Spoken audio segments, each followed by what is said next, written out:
वैज्ञानिक हर वक्त पृथ्वी के करीब से गुजरने वाली एस्टेरॉयड के ऊपर नजर रख रहे हैं। वैसे तो वैज्ञानिकों के अनुसार हजारों एस्टेरॉयड में से कोई एक एस्टेरॉयड की ही हमारी धरती से टकराने की संभावना होती है, पर क्या पता कब कोई एस्टेरॉयड अपना दिशा बदलकर पृथ्वी से टकरा जाए। और जब एक एस्टेरॉयड धरती से टकराता है तब क्या होता है, इसका अंदाजा आप इस बात से लगा सकते हो। आज से 6.5 करोड़ साल पहले जब एक 12 किलोमीटर डायमीटर का एस्टेरॉयड हमारी धरती से टकराया था, तब पृथ्वी के 75% जीवन की नामो निशान मिटा दिया था, जिसमें विशालकाय डायनासोर भी शामिल थे।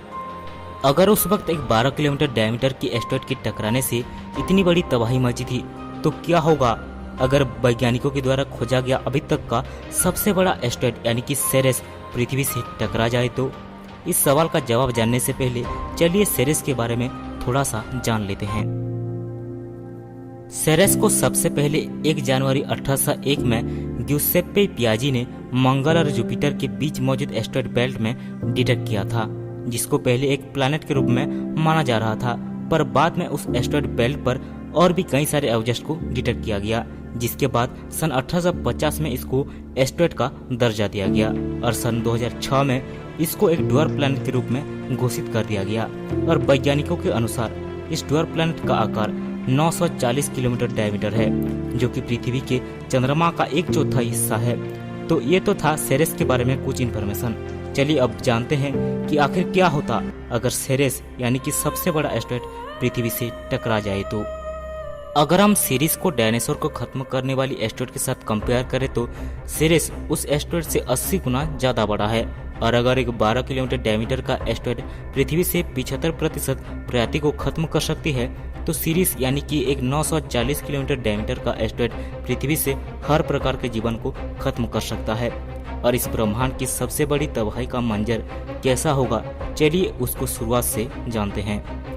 जब सीरीज धरती के करीब आएगा तब यह पृथ्वी से आने वाली रोशनी को ब्लॉक कर देगा, और क्योंकि इसका साइज चंद्रमा का 1/4 है, तो इसकी वजह से पृथ्वी का एक बड़े से हिस्से पर रोशनी नहीं पड़ेगी और अंधकार छा जाएगा। और जब सीरीज धरती के एटमॉस्फेयर के थ्रू एंटर करेगा, तब सीरीज के गुरुत्वाकर्षण की वजह से समुद्र में बड़ी बड़ी लहरें पैदा होंगी, जो कि कई सारे जगह पर सुनामी को पैदा करेंगी।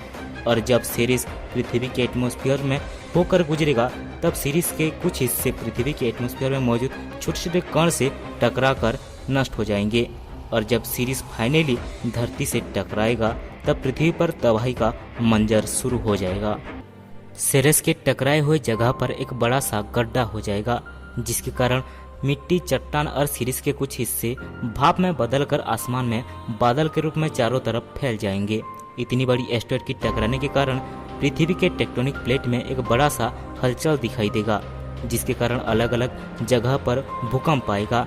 जमीन अलग अलग भागों में विभाजन हो जाएंगे, जमीन के अंदर से लावा ज्वालामुखी के रूप में बाहर आ जाएंगी, और इस टकराव से पृथ्वी का एक छोटा सा हिस्सा अलग हो जाएगा। ठीक उसी तरह जब पृथ्वी और थिया नाम के एक ऑब्जेक्ट की टकराने से पृथ्वी से अलग होकर चंद्रमा का निर्माण हुआ था।